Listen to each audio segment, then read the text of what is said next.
আসসালামু আলাইকুম। শুরু করছি ইসলামিক কন্ট্রাক্ট সমূহের বর্ণনার ধারাবাহিকতায় এখন একটি নতুন ভিডিও ক্লাস। আমি Mohammad Ashrafuzzaman, score 9 banking training সেন্টারের পক্ষ থেকে এই ক্লাসটি আপনাদের সামনে উপস্থাপন করছি। তো প্রথমেই আমরা যে বিষয়টা আলোচনা করব সেটা হলো মুদারাবাহ।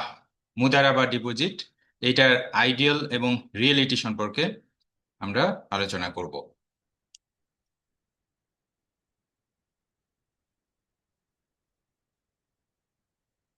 দেখেন, মুদারাবা ডিপোজিট এইটা খুব পরিচিত একটা নাম আমাদের যারা ইসলামী ব্যাংকে ডিপোজিট করে তাদের জন্য।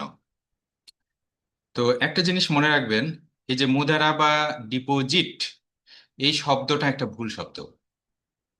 মুদারাবা তো ডিপোজিট হয় না ভাই। মুদারাবা হবে বিনিয়োগ। ডিপোজিট কি জিনিস? ডিপোজিট তো কনভেনশনাল ব্যাংকিং, যা সুদী ব্যাংকিং এ যারা সুদ খাবে, টাকা রেখে ঘুমিয়ে ঘুমিয়ে টাকা বৃদ্ধি পাবে, সেই সব ব্যাংকের শব্দ। আপনি ডিপোজিট শব্দটা ইসলামী ব্যাংকে কেন ব্যবহার করছেন? ভেবে চিন্তে করছেন মুদারাবার সাথে ডিপোজিট শব্দটা যায়? মুদারাবা হলো ব্যবসার ব্যবসার অ্যাকাউন্ট। একজন ব্যবসা করছে, সেই ব্যবসায় আমি অংশীদার হব, এই জন্য টাকা দিলাম। তো এটা ডিপোজিট হয় কিভাবে? এটা আমানত হয় কিভাবে? এটা তো আমানত না। এটা হলো, এটার আইডিয়ালটা বুঝতে হবে। রিয়েলিটি খুবই খারাপ অবস্থা। আজকে ইসলামী ব্যাংকের গ্রাহকরা রাস্তায় রাস্তায় ঘুরছে কেন? তাদের তো মুদারাবা মুদারাবা পদ্ধতিতে তারা টাকা রেখেছিল। সেটা হবে বিনিয়োগ। সে বিনিয়োগ তো হারিয়েও যেতে পারে। বিনিয়োগ, লাভ লস ব্রেক ইভেন সবই হতে পারে। সেটা জেনে শুনেই ওখানে এই বিনিয়োগটা করতে হবে। এটা ডিপোজিট, আমানত না। এই শব্দটা সম্পূর্ণ ভুল শব্দ এবং আমাদের সাথে ধোঁকাবাজি করা হয়েছে। ইসলামী ব্যাংক সমূহ, তথাকথিত ইসলামী ব্যাংক সমূহ আমাদের সাথে ধোঁকাবাজি করেছে। মুদারাবা ডিপোজিট বলে কিছু হতেই পারে না, সম্ভবই না। এটা বিনিয়োগ, ব্যবসায় বিনিয়োগ করতে হবে। এবং মুদারাবা পদ্ধতিতে কোনো কোথাও অ্যাকাউন্ট থাকলে সেই প্রতিষ্ঠানের মুদারিব হওয়ার যোগ্যতা থাকতে হবে।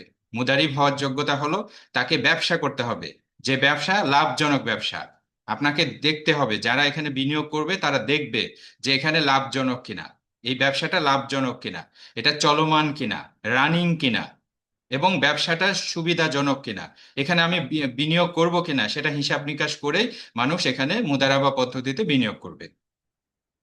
সে এই আইডিয়ালটা বুঝতে হবে। এবং আইডিয়ালের সাথে রিয়েলিটিটার পার্থক্য কি আমরা এখন ধারাবাহিকভাবে আলোচনা করব। মুদারাবার প্রাথমিকভাবে যে ব্যাপারটা খেয়াল করবেন সেটা হলো প্রফিট লস শেয়ারিং। এবং এটা কখনোই ফিক্সড রিটার্ন হবে না। এখানে ফিক্সড রিটার্নের কোনো সুযোগ নাই। এই যে হেয়ার কাটের যে কথাবার্তা চলছে, হেয়ার কাটেরও সুযোগ নাই। এখানে এখানে কোনো হেয়ার নাই ভাই। এখানে ওইসব হেয়ার কাট, হেয়ার হেয়ার এগুলো এখানে চলবে না। এগুলো থাকারই কথা না। ঠিক আছে, এটা ফিক্সড রিটার্নই থাকবে না। মুদারাবা কি সেটা বুঝেন। মুদারাবা হলো মূলধন। এই শব্দটা মূলধন প্লাস ব্যবস্থাপনা অংশীদারিত্ব, অথবা ইংরেজিতে যদি বলেন তাহলে মুদারাবা মানে capital plus management partnership. Capital plus management partnership. এখানে দুইটা পক্ষ থাকে। একটা রব আল মাল, রব আল মাল, আর যে মূলধন দেবে, আর মুদারিব যে ব্যবসা পরিচালনা করবে। ব্যবসা পরিচালনা করার যোগ্যতাই নাই, কোনো ব্যবসা নাই, সে মুদারাবা অ্যাকাউন্ট করে সেই প্রতিষ্ঠান। অদ্ভুত না? এগুলো থেকে বেরোতে হবে। মুদারাবা কি? মুদারাবা মানে ক্যাপিটাল থেকে ক্যাপিটাল দিবে কাস্টমার, ক্যাপিটাল দিবে কাস্টমার, ম্যানেজমেন্ট করবে ব্যাংক, এবং প্রফিট শেয়ারিং হবে। কোনো ফিক্সড রেট নাই, রেশিও অনুযায়ী শেয়ারিং হবে। মানে যদি প্রফিট হয় তাহলে শেয়ারিং হবে রেশিও অনুযায়ী, আর যদি লস হয়, লস হওয়ার সম্ভাবনা আছে, লস হলে মেনে নিতে হবে। ক্যাপিটাল বিয়ার্স লস, মানে ক্যাপিটাল দিচ্ছে কে? কাস্টমার, কাস্টমারের লস। হ্যাঁ, ব্যাংকেরও লস আছে। তার যে শ্রম, মেধা, সময়, মানে ম্যানেজমেন্ট যে দিচ্ছে, সেটাই তার লস। এখানে দেখেন মুদারাবা মডেল আইডিয়ালটা দেখেন।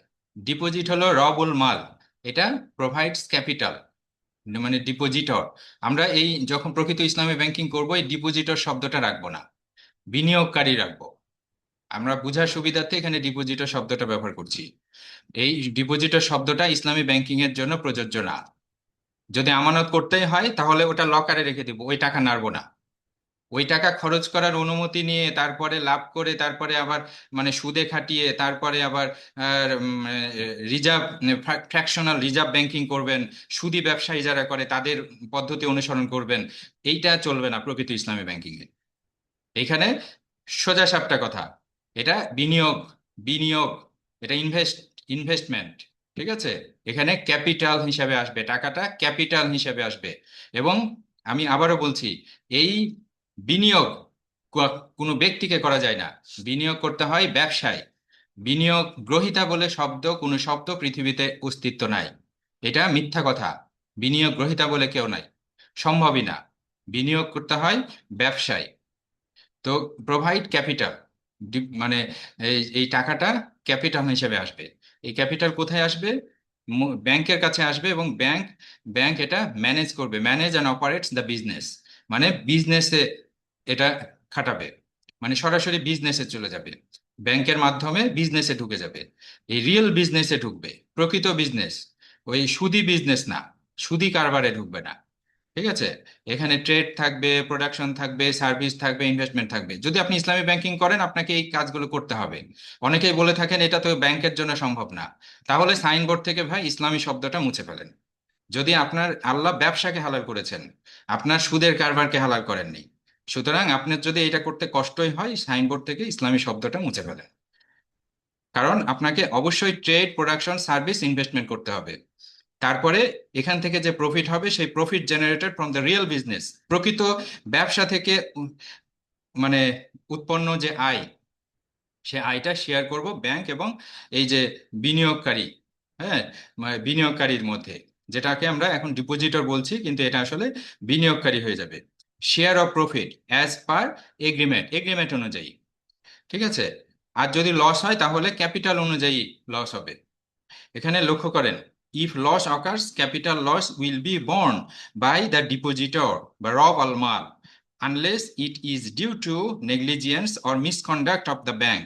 মুদারিব, মুদারিবের যদি অবহেলা বা কোনো মিসকন্ডাক্ট থাকে তাহলে পারে সেই ক্ষেত্রেই শুধুমাত্র লসটা ব্যাংককে বহন করতে হবে, সেই ধরনের যদি অভিযোগ থাকে। তাছাড়া স্বাভাবিকভাবে সবকিছু ঘটে থাকলে এই লস হলে ডিপোজিটরের হবে বা বিনিয়োগকারীর হবে। হোয়াট ইজ মুদারাবা? আবার একটু বোঝার চেষ্টা করি আমরা। রবাল মাল, এটা প্রোভাইডস ক্যাপিটাল, আর মুদারিব manages the business. Profit share as per pre agreed ratio, pre agreed ratio অনুযায়ী প্রফিট শেয়ার হবে। Loss borne by investors capital unless due to negligence or misconduct of the মুদারিব। এই নেগলিজেন্স এবং misconduct যদি হয় তাহলে পারে এই লস ব্যাংকের ঘাড়ে পড়তে পারে। তাছাড়া স্বাভাবিকভাবে এটা ক্যাপিটাল যে দিচ্ছে বা রবাল মালের কাছে যাবে। এই সংজ্ঞা বিভিন্ন স্কলার যে সংজ্ঞা দিয়েছে, মুফতি তাকি উসমানী বলছেন, মুদারাবা is a special kind of partnership where one partner gives money to another for investing it in a commercial enterprise. আর আউফি শরিয়া স্ট্যান্ডার্ড নাম্বার 13, মুদারাবা is a partnership in profit whereby one party provides capital and the other party provides skill and labor. আমরা যে বাস্তবতা দেখছি সেই বাস্তবতার মধ্যে কমন ইনকনসিস্টেন্সিস, মানে কমন সাধারণ আহ, মানে অসংলগ্নতা, হ্যাঁ, অসামঞ্জস্যতা দেখতে পাচ্ছি। প্রথম হলো ফিক্সড লুকিং প্রফিট রেট। আমরা দেখতে পাই কিন্তু ইসলামী ব্যাংকিং হলেও প্রফিট রেট কিন্তু ঠিকই থাকে, হয় মুখে মুখে থাকে, না হলে সফটওয়্যারে থাকে এবং স্টেটমেন্টে থাকে। Head rate is hidden but fixed in সফটওয়্যারে কিন্তু ঠিকই ফিক্সড থাকে।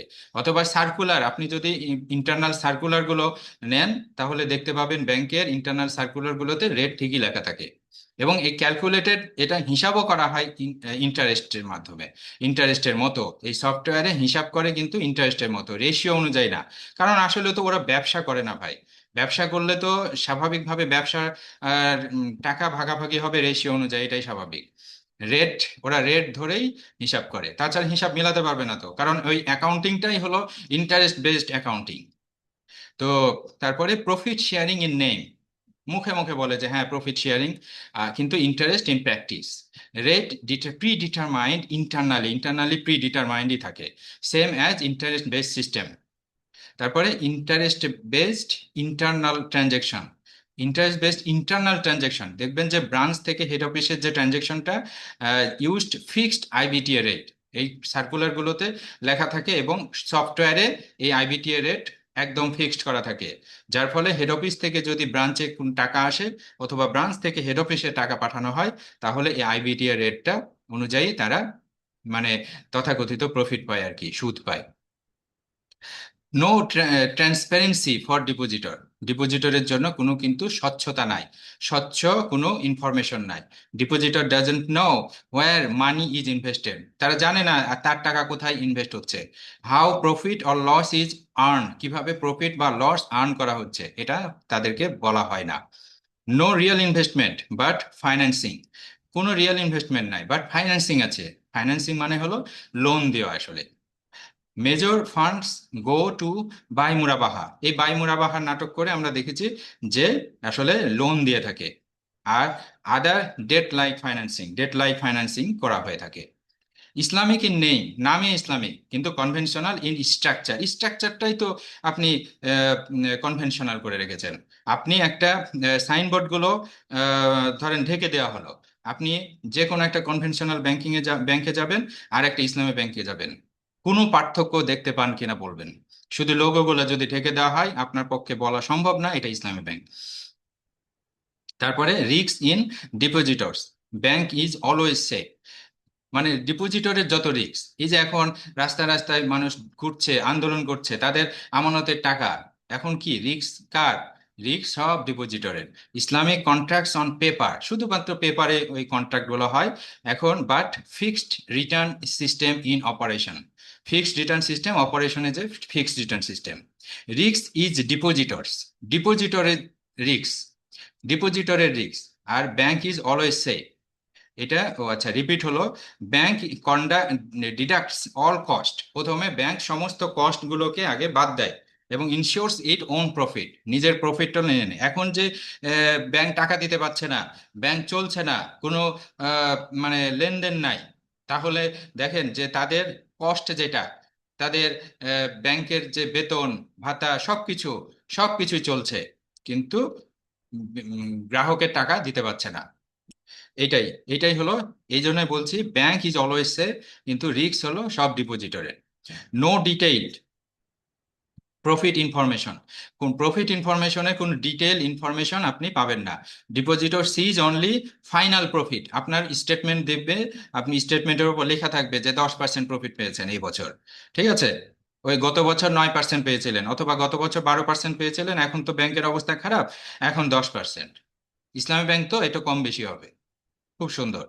Not gross profit, gross profit ব্যাংকের টোটাল কোথায় কি ব্যবসা, সেখান থেকে কোথায় কি লাভ হলো, কোথায় সিমেন্টের কারখানা, কোথায় এই কারখানা, সে বিভিন্ন ফ্যাক্টরি আছে, এই এই জিনিসগুলো তাদের নাই, থাকলে তো বলতো। তারা বলে যে টোটাল অ্যাসেট, টোটাল অ্যাসেট এখন খারাপ। অ্যাসেট মানে কি জানেন? অ্যাসেট মানে সম্পূর্ণটাই লোন।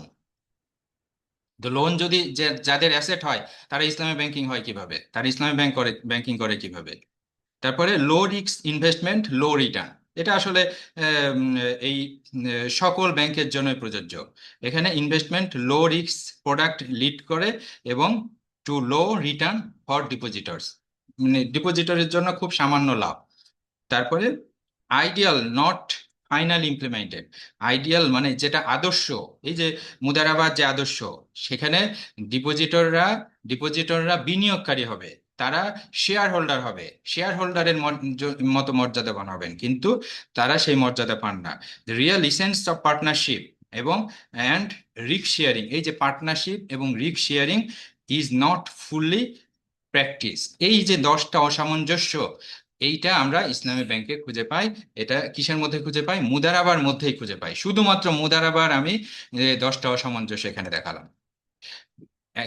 এখন আমি পার্থক্যটা দেখাবো, আইডিয়াল মুদারাবা এবং প্র্যাকটিক্যাল রিয়েলিটি, প্র্যাকটিক্যাল রিয়েলিটির মধ্যে পার্থক্যটা দেখেন। আইডিয়াল মুদারাবা হবে পার্টনারশিপ, কিন্তু প্র্যাকটিক্যাল রিয়েলিটি ডিপোজিট প্রোডাক্ট হিসাবে থাকছে। প্রফিট লস শেয়ারিং, আইডিয়াল মুদারাবা প্রফিট লস শেয়ারিং হবে, কিন্তু প্র্যাকটিক্যালি আমরা দেখতে পাচ্ছি রেট বেসড ক্যালকুলেশন করে। তারপরে based on real business and investment, প্রকৃত ব্যবসা এবং ইনভেস্টমেন্টের ওপর ভিত্তি করে প্রফিট করব আমরা। ওখান থেকে প্রফিট হবে, শুধু ভিত্তি করে না, ওখান থেকে লাভ আসবে। কিন্তু ফাইন্যান্সিং আর ডেট লাইক, মানে যে সিস্টেম, সেই সিস্টেম থেকে, মানে সুদের কারবার থেকেই আসে টাকা বা প্রফিট। ট্রান্সপ্যারেন্ট, এটা একদম স্বচ্ছ হবে, কোথায় টাকা ইনভেস্ট হয়েছে, সেখানে কি অবস্থা, সেখান থেকে লাভ হচ্ছে না লস হচ্ছে, সকল ইনফরমেশন আমার যারা বিনিয়োগকারী গ্রাহক তারা জানতে পারবেন। কিন্তু আমরা লিমিটেড ট্রান্সপারেন্সি পাই, কিচ্ছু জানতে পারি না। শুধু ওই পেপার পত্রিকায় আমরা সাংবাদিকদের কাছে কিছু জানতে পারি, আর আর জানতে পারি আমার স্টেটমেন্টে, যেখানে ফাইনাল স্টেটমেন্টটা, যেখানে ফাইনাল রেটটা লেখা থাকে। Risk exist for both, risk সবার জন্যই, ব্যাংক এবং গ্রাহক দুইজনের বা বিনিয়োগকারী উভয়ের জন্যই রিস্ক আছে, কিন্তু রিস্ক অনলি ফর ডিপোজিটরস। এখন দেখেন রিস্ক কার জন্য? ডিপোজিটরের জন্য। Profit sharing ratio not fixed rate, profit sharing ratio হবে, রেশিও ফিক্সড হবে কিন্তু রেট ফিক্সড হবে না। কিন্তু আমরা বর্তমানে বাস্তবে কি দেখি? ফিক্সড লুকিং রিটার্ন, আপনাকে যে রিটার্ন দেওয়া হচ্ছে সেটা ফিক্সড লুকিং। এমনি দেখানো হয় যে আগের বছর চেয়ে একটু কম বেশি হলো আর কি, তো সেই কম বেশিটা আসলে সুদী ব্যাংকের বা সুদের বাজারের কম বেশির, সুদের কম বেশি, সেটা আসলে। Investors status like share holders, এই শেয়ার হোল্ডারের স্ট্যাটাস পাবে ইনভেস্টররা, কিন্তু নো শেয়ার হোল্ডার ট্রিটমেন্ট, তাদেরকে শেয়ার হোল্ডারের কোনো ট্রিটমেন্ট দেওয়া হয় না। Mudaraba is not a fixed return product, it is a risk sharing investment model, এই বিষয়টা বুঝতে হবে। কি প্রিন্সিপলস অফ মুদারাবা, এটার কি প্রিন্সিপল গুলো কি কি? ক্যাপিটাল ফ্রম ইনভেস্টর, ইনভেস্টরের কাছ থেকে ক্যাপিটাল নিতে হবে। আর ম্যানেজমেন্ট ফ্রম ব্যাংক, ব্যাংক করবে ম্যানেজমেন্ট। শেয়ার প্রফিট শেয়ারিং থাকবে, নট প্রফিট গ্যারেন্টি, কোনো গ্যারেন্টি থাকবে না। কেউ যদি এরকম করে যে আমি একটা ব্যবসা করছি, আপনাকে মোটামুটি 10% লাভ দেব, তাহলেও এটা করা যাবে না। হ্যাঁ, এরকম করা যাবে না, কোনো গ্যারেন্টি দেওয়া যাবে না। গ্যারেন্টি দেওয়ার মানেই এখানে সুদের কারবার চলছে। লস শেয়ারিং, লস শেয়ারিং হতে হবে, এক্সেপ্ট ফর মুদারিবস নেগলিজেন্স, মুদারিবের নেগলিজেন্স যদি না থাকে, তাহলে লস শেয়ারিংটা চলে যাবে যারা মূলধন দিচ্ছে মূলধন দাতার কাছে, মানে রবাল মাল। তারপর ইনভেস্ট ইন রিয়েল বিজনেস, প্রকৃত ব্যবসায় বিনিয়োগ হতে হবে, নট ডেট বেসড ডিলস, মানে ওই মানে ঋণের লেনদেন যাবে না। ট্রান্সপারেন্সি থাকবে, অ্যাকাউন্টেবিলিটি থাকবে, ট্রাস্ট থাকবে, মানে স্বচ্ছতা থাকবে, জবাবদিহিতা থাকবে, বিশ্বাস থাকবে। ফেয়ারনেস থাকবে, মানে ন্যায্যতা থাকবে, জাস্টিস, মানে ন্যায়পরায়ণতা থাকবে, এবং শরিয়া কমপ্লায়েন্স থাকবে। এগুলো হলো এই কি প্রিন্সিপল অফ মুদারাবা। এখানে আমরা যে ইসলামী ব্যাংকিং করছি সেখানে কি ম্যাটার করে আসলে? এটা preserves the spirit of Islamic finance, Islamic finance. আসলে ফাইন্যান্স শব্দটাও আমরা রাখবো না, কারণ ফাইন্যান্স শব্দটা একটা মানে এমন একটা শব্দ হয়ে গেছে, এটা লোন বোঝায়। হ্যাঁ, বর্তমানে ফাইন্যান্স শব্দটা লোনই বোঝায়, কিন্তু ওই ইসলামিক ফাইন্যান্স দিয়ে আসলে ইসলামী সুদ বোঝায়, আর কিচ্ছু না। সুতরাং এই শব্দটাও আমরা কিন্তু প্রকৃত ইসলামী ব্যাংকিং প্রতিষ্ঠিত হলে এইটা রাখবো না। তো যাই হোক, ইসলামিক যে রুলস অ্যান্ড রেগুলেশনস বা সেইটার স্পিরিটটা প্রিজার্ভ করতে হবে, তাই না, রক্ষা করতে হবে। প্রোটেক্টস ডিপোজিটরস রাইট, ডিপোজিট যারা ডিপোজিট করলো, মানে রবাল মাল যারা মূলধন দাতা, তাদের অধিকার রক্ষা করতে হবে। এই যে ডিপোজিটর শব্দটাও কিন্তু আমরা রাখবো না। তারপর এটা হয়ে যাবে বিনিয়োগকারী মূলধন দাতা। তারপরে অ্যাভয়েডস ডিসগাইজড ইন্টারেস্ট, এই যে ছদ্মবেশে ইন্টারেস্ট বা রিবা ঢুকে যাচ্ছে কিনা সেইটা অ্যাভয়েড করতে হবে। Builds A just ethical and risk sharing economy, এই যে জাস্ট মানে একদম ন্যায়পরায়ণ, ইথিক্যাল, হ্যাঁ, মানে সত্য, সত্য এবং ন্যায়সঙ্গত, এবং রিস্ক শেয়ারিং মানে ঝুঁকি ভাগাভাগি করার অর্থনীতি গড়ে তুলতে হবে। অ্যালাইন্স উইথ কোরআন অ্যান্ড সুন্নাহ, কোরআন এবং সুন্নাহর আলোকে এটা করতে হবে। সূরা আল বাকারা 278 নম্বর আয়াতে আল্লাহ বলছেন, ও ইউ হু হ্যাভ বিলিভড, যারা বিশ্বাস করেন, তোমরা যারা বিশ্বাসী, ফেয়ার আল্লাহ, আল্লাহকে ভয় করো, and give up what remains due to রিবা, রিবার কারণে যে পাওনা তোমার আছে, রিবার যে পাওনা আছে সেটা ছেড়ে দাও। If you should be believers, যদি তুমি বিশ্বাসী থাকতে চাও, যদি ঈমান রক্ষা করতে চাও, তাহলে সুতরাং আমাদেরকে এখানে আহ, সচেতন হতে হবে এবং লোকজনকে দাওয়াত দিতে হবে ইসলামী ব্যাংকিং এর, প্রকৃত ইসলামী ব্যাংকিং এর দাওয়াত। Real investment creates real impact. দেখেন, একটা গাছ যখন জন্ম নেয় এবং সেটা যখন বড় হয়, প্রকৃতিতে একটা ইম্প্যাক্ট থাকে। ঠিক কিরকম ইম্প্যাক্ট? ধরেন সে অক্সিজেন দিচ্ছে এবং কার্বন ডাই অক্সাইড টেনে নিচ্ছে, তারপরে মাটি থেকে রস শোষণ করছে, মাটিটা ধরে রাখছে, তারপরে পাতা ফুল আবার ছায়া দিচ্ছে, এবং পাতা ফুল তারপরে ফল দিচ্ছে, অথবা গাছের ছাল, সবকিছু কোনোটা কোনো না কোনো ভাবে মানুষের উপকারে আসে। ঠিক তেমনি একটা প্রকৃত ইসলামী ব্যাংকিং যদি সমাজে প্রতিষ্ঠিত হয়, এর মানুষ উপকৃত হবে। মানুষ এখানে এখানে এখানে থেকে এখানে আশ্রয় নিবে, মানুষ এখান থেকে লাভবান হবে, কেউ এখান থেকে বঞ্চিত হবে না। এটার উপকারী ছাড়া অপকার থাকবে না, কেউ বলতে পারবে না যে এখান থেকে আমি ক্ষতিগ্রস্ত হলাম, কখনোই না। দ্য ওয়ে ফরওয়ার্ড, আমাদেরকে যেভাবে এগোতে হবে, invest in real economic activities, প্রকৃত অর্থনৈতিক কর্মকাণ্ডে অংশগ্রহণ করতে হবে। আমরা প্রতিটা ইউনিয়নে আমরা সমবায় সমিতি গঠন করছি, এই ব্রাদারলি সোসাইটির মাধ্যমে একটা এক একটা ইউনিয়নে সমবায় সমিতি গঠিত হচ্ছে, এবং সেই সমবায় সমিতির মধ্যে আমরা ব্যবসা করে লাভ ভাগাভাগি করে নিচ্ছি। এখানে আপনারা জয়েন করেন। Disclose investment areas and performance, আমাদের ইনভেস্টমেন্ট এরিয়াস এবং পারফরমেন্সটা ডিসক্লোজ করতে হবে, মানে ওপেন করে দিতে হবে। এটা সবার কাছে খোলা, খোলা চিঠির মতো খুলে দিতে হবে, মানে সবাইকে বলে দিতে হবে। ইউজ ট্রু প্রফিট শেয়ারিং, মানে ট্রু প্রফিট শেয়ারিংটা ইউজ করতে হবে, নট হিডেন রেটস। কোনো হিডেন রেটস থাকবে না। শেয়ার রিস্ক ফেয়ারলি, শেয়ার করতে হবে রিস্কটা, ঝুঁকিটা ফেয়ারলি, ন্যায্যভাবে ভাগাভাগি করতে হবে। ইম্পাওয়ার ডিপোজিটরস অ্যাজ ট্রু পার্টনার্স, এই যে ডিপোজিটরকে আমরা কি করব, বিনিয়োগকারী হিসেবে নিব, অংশীদার হিসেবে নিয়ে নিব, অংশীদার হিসেবে তাদেরকে ইম্পাওয়ার করব, তাদেরকে ক্ষমতা দিব। Let's revive the true essence of মুদারাবা, মুদারাবার ট্রু সত্যিকারের নির্যাসটা আমরা আসেন তুলে ধরি, তুলে আনি, এবং সেখানে যেখানে থাকবে পার্টনারশিপ, অংশীদারিত্ব, জাস্টিস, ন্যায়পরায়ণতা, ন্যায্যতা, এবং অ্যান্ড ব্লেসিংস ইন ওয়েলথ, এবং সম্পদ। আমরা তো ইসলামী ব্যাংকিং মানে হলো অনেক জটিল কিছু বুঝি, অনেকে আছে বিশাল পড়াশোনা করছে ইসলামী ব্যাংকিং এর, কোনো পড়াশোনার দরকার নাই। প্রত্যেকটা মানুষ একটা লাইনে ইসলামী ব্যাংকিং বুঝবেন, সেটা হলো মানি থেকে অ্যাসেট, অ্যাসেট থেকে মানি, টাকা থেকে সম্পদ, সম্পদ থেকে টাকা, এটা ইসলামী ব্যাংকিং, আর কোনো কথা নাই। এত কথা বলতে হলো কেন? কারণ সুদ আমাদের জীবনকে অতিষ্ঠ করে দিয়েছে, প্রলেপের পর প্রলেপ, আবরণের উপর আবরণ, এইভাবে, মানে একটা সুতা, ধরেন রিলে সুতা থাকে না, সেই সুতার গিঁটটি পেকে গেছে, সেই গিঁট খোলার কাজ করছেন, মানে ওই গিঁট খোলার কাজে একজন পিএইচডি করছেন। এই পিএইচডির কোনো দাম নাই, এসব পিএইচডি বন্ধ করেন, আপনি ইসলামী ব্যাংকিং এ আসেন। এত পড়াশোনা করার দরকার নাই, এত বড় অর্থনীতিবিদ হওয়ার দরকার নাই। ইসলামী ব্যাংকিং সহজ সরল, কোরআন পড়বেন, ব্যবসা করবেন, শেষ। এটাই ইসলামী ব্যাংকিং, ব্যবসা মানে ইসলামী ব্যাংকিং। এইটাই থেকে এখানেই, এটাই ইসলামী ব্যাংকিং আমাদেরকে প্রতিষ্ঠিত করতে হবে। সুতরাং আমরা ইনশাল্লাহ প্রকৃত ইসলামী ব্যাংকিং যে আন্দোলন আমরা শুরু করেছি, এই আন্দোলন আমরা সফল করে ছাড়বো ইনশাল্লাহ।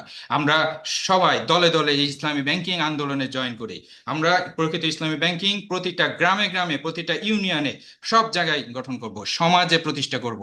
বড় বড় এইসব প্রতিষ্ঠানে ইসলামী ব্যাংকিং হয়নি, হবেও না। আমরা এসব ইসলামী ব্যাংকিং মানি না। আমরা প্রকৃত ইসলামী ব্যাংকিং মাটিতে প্রতিষ্ঠিত করব, মাটিতে নেমে আসব। ওই মতিঝিলের 10 তলা 12 তলা ভবনে ইসলামী ব্যাংকিং নাই, ছিল না, কখনোই থাকবে না। আমরা মাটিতে নেমেছি, মাটিতেই আমাদের ইসলামী ব্যাংকিং হবে ইনশাআল্লাহ। আপনারা দাওয়াত দেন এবং সবাইকে বুঝান যে প্রকৃত ইসলামী ব্যাংকিং কি। আমার এই ভিডিওতে যদি ভালো লাগে, লাইক দেবেন, কমেন্ট দেবেন এবং শেয়ার করবেন, এবং আমার ইসলামী ব্যাংকিং এই ক্লাসগুলো করবেন, এবং প্রকৃত ইসলামী ব্যাংকিং সম্পর্কে বোঝার চেষ্টা করবেন। আপনি সাধারণ মানুষ হলেও এটা আপনাদের জন্য দরকার, কারণ আমরা প্রকৃত ইসলামী ব্যাংকিং যদি বুঝি, তাহলে ইসলামী ব্যাংকিং প্রতিষ্ঠিত হবে। ইনশাআল্লাহ আমরা সফল হব। আল্লাহ আমাদের সহায় হন। আসসালামু আলাইকুম।